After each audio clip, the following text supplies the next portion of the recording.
Welcome to R5 TV. నేను సుభరత.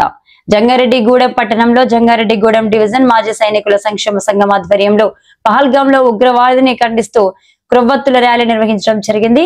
Dommiti Satyanarayana, secretary Peruri Bhadraiah, president, ఈ సైనిక సంఘం సభ్యులు, పోస్ట్ ఆఫీస్ వారు, ఆర్టీసీ వారు, టీచర్స్, బ్యాక్ ఎంప్లాయీస్, మానవతా త్రిపుర సుందరి, రాజకీయ పార్టీలకు అతీతంగా నిర్వహించిన ఈ కార్యక్రమంలో రావూరి కృష్ణ, రామలింగేశ్వరరావు పాల్గొన్నారు. జంగారెడ్డి పట్టణంలో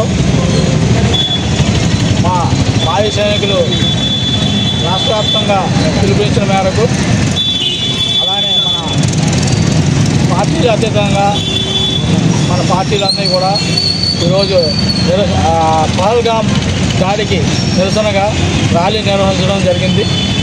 ఇది భారతదేశానికి పట్టిన చేడైనటువంటి టెర్రరిజంను మేము చాలా తీవ్రంగా ఖండిస్తున్నాము. కేంద్ర ప్రభుత్వాలు కూడా ఈ చర్యకు ప్రతికారంగా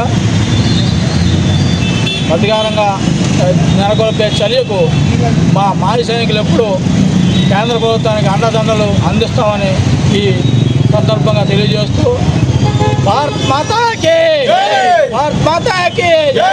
పహల్గామ్ అమరవీరులకు, పహల్గామ్